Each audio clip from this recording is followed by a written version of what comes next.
اور خوبرو نوجوان تھا تو اس کے باپ کی حالت یہ تھی کہ نوجوان کے لیے خوشبو جو منگائی جاتی تھی ایران کے شیراز سے خوشبو منگائی جاتی تھی، باپ خود منگا کے دیتے تھے۔ ماں کی حالت یہ تھی کہ اپنے بیٹے کے لیے یمن میں ایک جگہ ہے جس جگہ کا نام سہول ہے، وہاں کے ریشم سے تیار کی ہوئے کپڑے اس نوجوان کے لیے منگائے جاتے تھے۔ لیکن ایک دن حالت یہ ہوئی کہ یہ نوجوان حرم مکی میں آتا ہے اور مطاف میں جب آیا ہے نظر پڑی ہے والضحیٰ جیسے چہرے پہ، نظر پڑی ہے واللیل اذا سجا جیسی زلفوں والے مصطفیٰ پہ، حضور پہ نظر پڑی۔ نوجوان مصطفیٰ کا عاشق ہو گیا، مصطفیٰ سے محبت کرنے والا ہو گیا، نبی کے قدموں پہ آتا ہے اور نبی کے قدموں پہ سر رکھتا ہے، کہتا یا رسول اللہ تیرے ٹکڑوں پہ بنے، غیر کی ٹھوکر پہ نہ ڈال، جھڑکیاں کھائیں کہاں چھوڑ کے صدقہ تیرا، تیرے قدموں میں جو ہے غیر کا منہ کیا دیکھے، کون نظروں پہ چڑھے دیکھ کے طلبہ تیرا۔ حضور کلمہ پڑھائیے نا،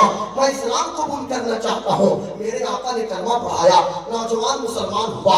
اب کیا تھا، صرف اسلام قبول کرنے کی دیری تھی۔ باپ نے جائیداد سے نکال دیا، ماں آتی ہے حرم کے اندر اور پورے مکہ والوں سے خطاب کرتی ہے اور کہتے ہیں مکہ کی عورتوں اور مکہ کے مردوں سنو، میں اپنے بیٹے کو اپنے گھر سے نکالتی ہوں۔ اللہ اکبر۔ اب نوجوان کی حالت یہ ہے کہ جو نوجوان اتنا خوبصورت ہو، اتنا حسین و جمیل ہو، بدن پہ ایک جبہ ہے، پیوند لگا ہوا جبہ ہے جس کی سیرن بھی کھل چکی ہے، پیوند زدہ جبہ ہے۔ حالت یہ ہے کہ جو چپل پہنا ہے وہ چپل ٹوٹ چکی ہے۔ حضور کی نظر پڑی، آقا کی آنکھوں میں آنسو تھے۔ حضور نے بلایا اور حضور نے ارشاد فرمایا جاؤ جاؤ اپنی ماں کے پاس چلے جاؤ۔ کہنے لگے یا رسول اللہ ایک ماں نہیں سینکڑوں ماں کی محبت آپ کی محبت پہ قربان کرتا چلا جاؤں۔ حضور میرے پیارے آقا آپ اپنے سے جدا مت کیجئے۔ اتنے میں بیعت عقبہ اولا اور عقبہ ثانیہ، اب میں اتنا بڑا مجمع ہے میں پلٹ کے آپ سے پوچھوں گا کہ عقبہ اولا کس کو کہتے ہیں؟ بیعت عقبہ اولا یہ سیرت کا چیپٹر ہے، آپ کو یاد نہیں رہے گا تو کون یاد کرے گا مجھے بتائیے۔ یہ میں کہاں جا کے تقریر کروں گا؟ میں آپ سے پوچھنا یہ چاہتا ہوں، میں کیا کنہیا کمار کو یہ تقریر سناؤں گا، کیا راہل گاندھی کو یہ سناؤں گا، کہ میں کس کو سناؤں گا، کہ تیجسوی یادو کو میں سناؤں گا کہ تیجسوی جی بیعت عقبہ اولا کیا ہے؟ آپ مجھے بتائیے بیعت عقبہ ثانیہ کیا ہے؟ سیرت کون پڑھے گا؟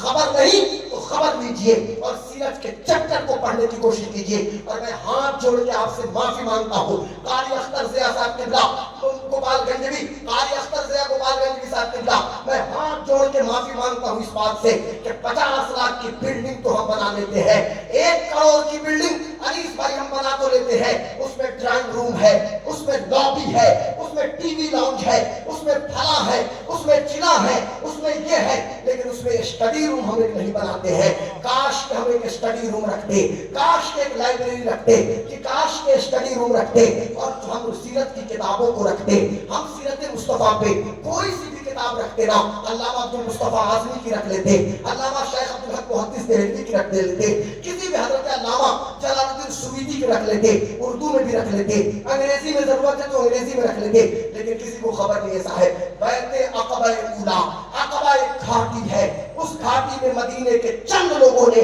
حضور کے ہاتھوں میں ہاتھ دے کے اپنی جان دینے کے نام پر بیعت کی تھی۔ تو حضور ہم اللہ رسول کے نام پہ اپنی جان دینے کے لیے تیار رہیں گے۔ عقبہ ثانیہ کے بعد جب مدینے میں تبلیغ کی بات آئی ہے تو میرے آقا نے اسلام کا پہلا مبلغ، توجہ سے سنیے گا نوجوانوں سنو، آپ بھی نوجوان ہیں اور وہ بھی نوجوان کا عمر کتنی ہے؟ صرف 21 سال، 21 ایئر، صرف 21 ایئر اور 21 سال کے نوجوان کو حضور نے بلا کے پہلا مبلغ اور پہلا علم بردار بنا کے مدینہ روانہ کیا ہے۔ یہ مدینہ شریف آئے ہیں اور ابھی حضور نہیں آئے ہیں، کبھی قبیلہ اوس میں، کبھی قبیلہ خزرج میں جا جا کر اسلام کی تبلیغ کر رہے ہیں۔ اور حالت یہ ہے کہ حضرت مصعب کی قد و کاوش کے نتیجے میں، حضرت مصعب بن عمیر کی کوششوں کے نتیجے میں 75% مدینہ اسلام قبول کر چکا تھا۔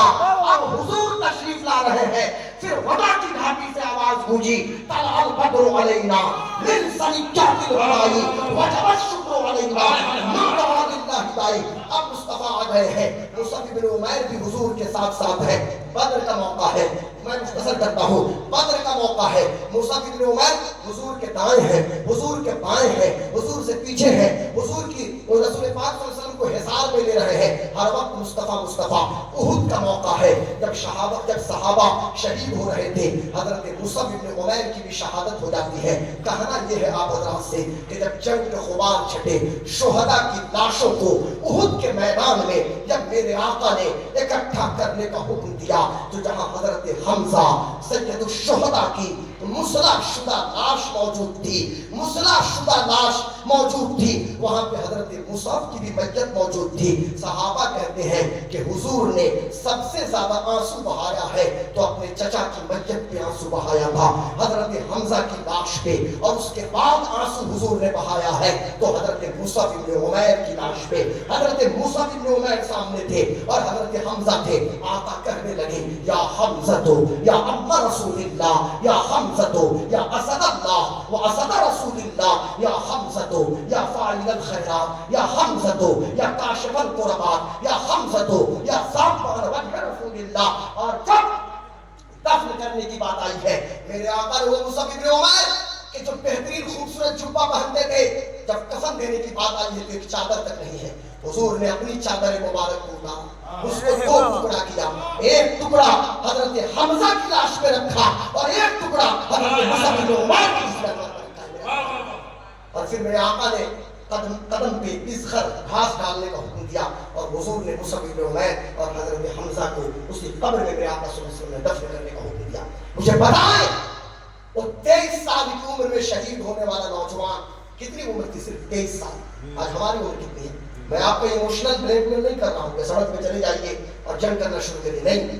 میں ایک بات کہہ رہا ہوں کہ ہم جو انی احبک یا رسول اللہ کا نعرہ لگاتے ہیں اور جگہ جگہ پہلے بھی ہم نے انی احبک یا رسول اللہ کا ہم نے لگا دیا ہے, کاش کہ ہمارا کردار اور کیریکٹر بھی ایسا ہو جائے کہ ہمارا کردار بولے انی احبک یا رسول اللہ, ہمارا اخلاق بولے یا رسول اللہ ہمیں آپ سے پیار ہے, ہم آپ سے محبت کرتے ہیں. ہمارا اخلاق و کردار اس درجے پہ پہنچ جائے اور ہمارے معاملات میں ٹرانسپیرنسی ہونی چاہیے. اپنے خیال کو پاکیزہ کیجیے, فکر کو پاکیزہ کیجیے, نیت کو پاکیزہ کیجیے, اور یہ کوشش کیجیے کہ آپ اسلام کو. اور آخری بات 1 منٹ میں اپنی بیٹی سے کہوں گا, یہ بہت ضروری ہے, اور اپنی ماں سے بہن سے, کہ ابھی دیکھا کہ تھاوے اسٹیشن